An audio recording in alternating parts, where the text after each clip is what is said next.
మనుషుడిని దేవుడు ఆశీర్వదిస్తే ఆ ఆశీర్వాదంలో మంచి మనసు కూడా ఉంటుంది. ఆశీర్వదించబడిన మనిషికి, దేవుని చేత ఆశీర్వదించబడిన మనిషికి ప్రేమ ఉంటుంది.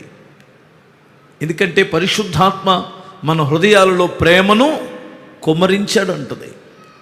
దేవుడు ఆశీర్వదించిన మనిషికి దాతృత్వం ఉంటుంది, ఇచ్చే మనసు, పెట్టే మనసు ఉంటుంది. దేవుడు ఆశీర్వదించినటువంటి మనిషికి పవిత్రత ఉంటుంది. మీరు ఆశీర్వాదం అంటే ఓన్లీ డబ్బు మాత్రమే కాదు, పవిత్రులుగా ఉంటారు, వాళ్ళు నీతిమంతులుగా బ్రతుకుతారు. ఆ వ్యక్తిని గుర్తుపట్టవచ్చు మీరు. అతని నడవడి వేరు, అతను చూపే ప్రేమ వేరు, అతని నీతి వేరు, అతని పరిశుద్ధత వేరు, అతనిలో ఆ ప్రత్యేకత కనిపిస్తుంది. ఆశీర్వదించబడిన వాని యొక్క లక్షణాలు అవి.